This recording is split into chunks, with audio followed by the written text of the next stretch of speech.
Price Lord. கர்த்தருடைய பரிசுத்த நாமம் மகிமைப்படுவதாக. ஆண்டவரும் இரட்சகருமாகிய இயேசு கிறிஸ்துவின் இனிய நாமத்தினாலே நான் உங்களை வாழ்த்துகிறேன். இந்த நாளிலும் ஒரு வசனத்தின் மூலமாய் உங்களை சந்திப்பதிலே மிகுந்த மகிழ்ச்சி அடைகிறேன்.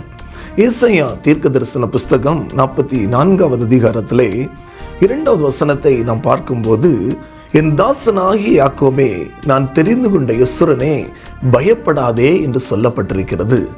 ஆண்டவர் இந்த நாளில் இந்த வார்த்தைகளை கேட்டுக்கொண்டிருக்கிற உங்களை பார்த்து சொல்லுகிறது என்னவென்றால், பயப்படாதே என்று சொல்லுகிறார். என் தாசனாகிய யாக்கோபே, நான் தெரிந்து கொண்ட யெசுரனே, பயப்படாதே என்று ஆண்டவர் சொல்லுகிறார். எனக்கு அன்பான தேவ பிள்ளைகளே, எந்த காரியங்களை குறித்து அதிகமாய் நீங்கள் பயந்து கொண்டிருக்கிறீர்களோ அந்த பயத்தை இந்த வேளையிலே கர்த்தர் உங்கள் இருதயத்திலிருந்து எடுத்து போடுவாராக. ஒரு பயம் மாறி ஒரு நல்ல சமாதானத்தையும் ஒரு சந்தோஷத்தையும் ஒரு அமைதலையும் கர்த்தர் தாமே ஒவ்வொரு இருதயங்களிலும் தந்தருளுவாராக.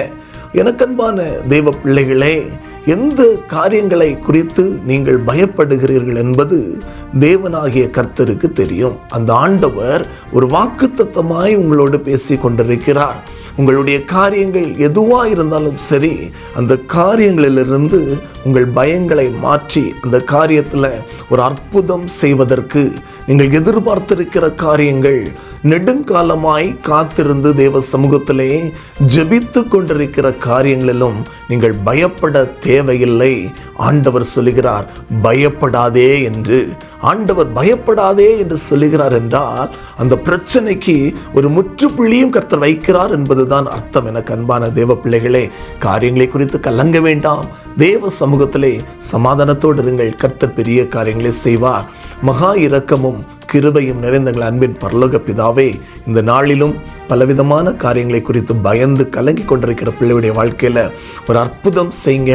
இந்த வசனத்தை கேட்கிற ஒவ்வொரு குடும்பங்களிலும் ஒவ்வொரு பிள்ளையுடைய தனிப்பட்ட வாழ்க்கையிலும் ஒரு அற்புதம் நடப்பதாக, பயங்கள் மாறுவதாக. அப்படி செய்கிறதற்காக நன்றி. இயேசு கிறிஸ்துவின் நாமத்தில் ஜெபிக்கிறோம் பிதாவே. ஆமென், ஆமென். கர்த்தர் தாமே உங்கள் ஒவ்வொருவரையும் ஆசீர்வதிப்பாராக. God bless you.